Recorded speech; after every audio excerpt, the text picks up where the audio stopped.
안녕하세요. 오천재미 오준식입니다. 여러분, 돈을 벌려면 돈의 흐름을 알아야 한다라는 이야기 한 번쯤은 들어보셨을 거예요.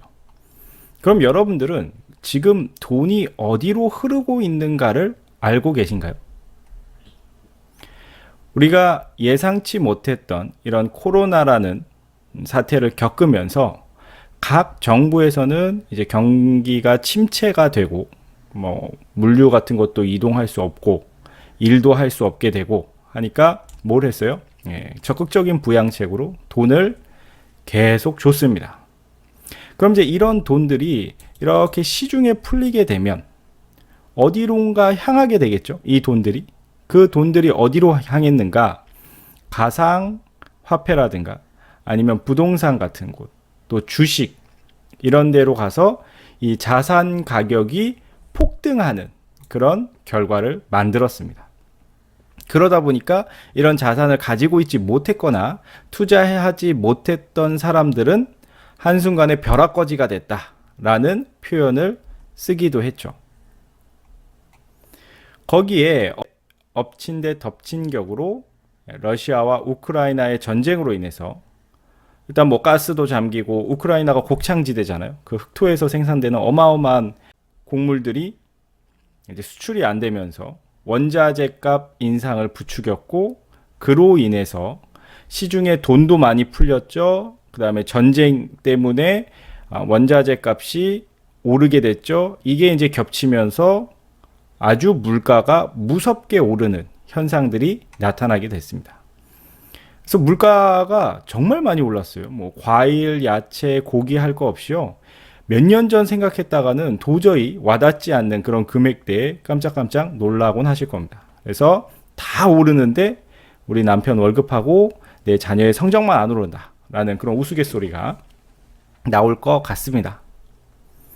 그래서 이제 각국 정부에서는 시중에 돈이 너무 많이 풀려서 이게 물가를 계속 상승시키는 또 인플레이션 효과 같은 것들이 나오기 때문에 화폐 가치가 떨어져서 물가가 상승하는 거죠.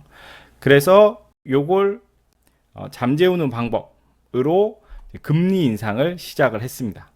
금리가 인상이 되면 쉽게 생각해서 이런 거죠. 돈을 은행에다가 저금하면 맡기면 이자를 많이 드릴게요. 그 이자 주는 걸 올리면 사람들이 저금을 할 거 아니에요.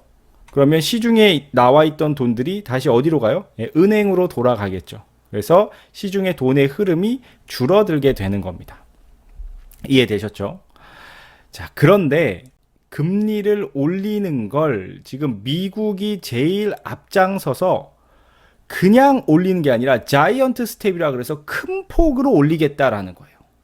그럼 이제 이게 금리가 이렇게 큰 폭으로 미국 같은 나라가 올리면 어떤 일이 생기냐면 미국보다 실질적으로 경제 수준이 약한 국가들은요, 다 같이 따라서 올려야 됩니다. 왜 그러냐면, 자, 여러분 예를 들어서 A라는 은행과 B라는 은행이 있다고 가정해 보세요.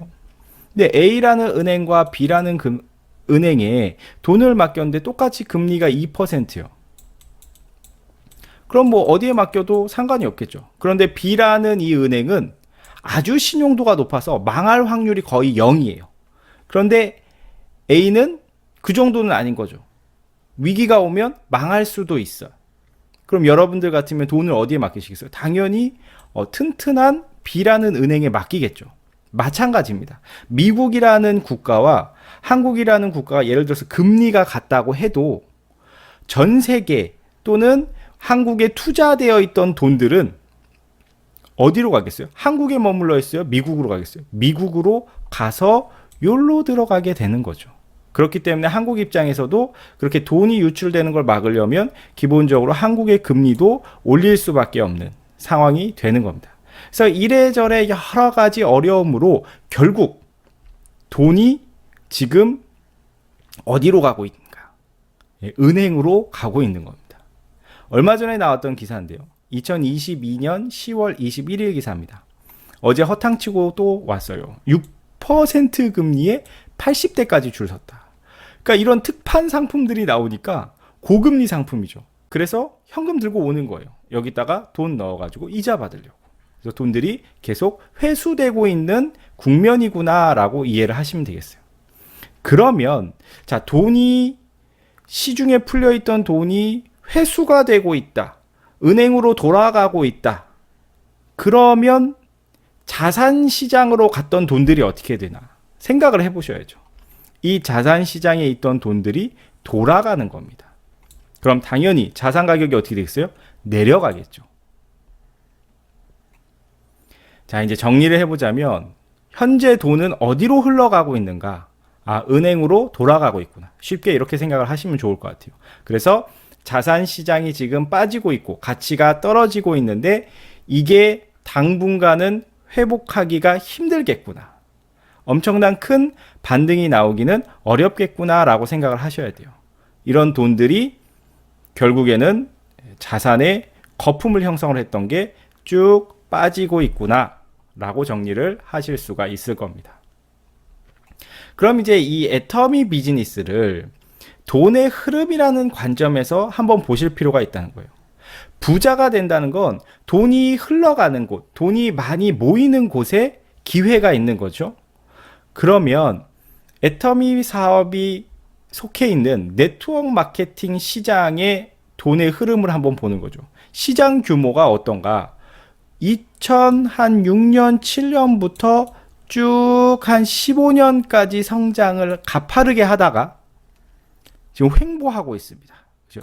횡보하고 있어요. 물론 코로나라는 이슈도 있지만 크게 성장하지 못하고 성장이 정체가 와 있다.